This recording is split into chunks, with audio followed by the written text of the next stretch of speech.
Please tell the story again, because I never tire of hearing it, about how your father, this investment giant from Detroit, came down here to Atchison in 1941. It's a great story. Yeah, it is an interesting story. My father was in the investment business, and an account that they had there in Detroit was a distillery who wanted to produce industrial alcohol, and so they needed a copper still. Dad found out that there was a copper still out here with the old Agro plant, and he came out and eventually bought it. I think he paid $75,000 for the company, and he was prepared to take that still back to Detroit and sell it to the company there. Frankly, what happened, I think, was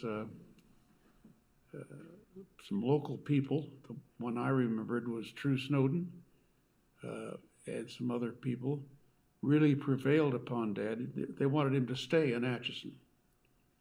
I'm not sure he would have, but at about that time, Pearl Harbor came along, and the government indicated to Dad that he would rather he not move the distillery, that he come in and get it going again, which my dad did.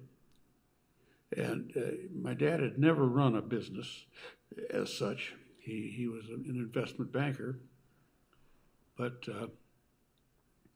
he was a very unique individual, liked people, ran it well. And believe it or not, in the 5 years that during the war, he became the lowest cost producer of grain alcohol in 136 distilleries that were operating at that time for the war effort.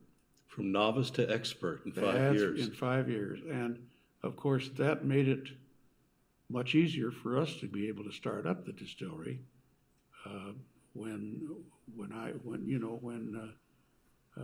the war was over, because the price that we could produce alcohol was substantially under what anybody else at that time could produce it for. What were the war purposes for which alcohol was used? Gunpowder mostly. I remember most of the alcohol that we produced here was spent to I think Pittsburgh or one of the cities in southern Missouri that needed alcohol, and that's where most of our alcohol went.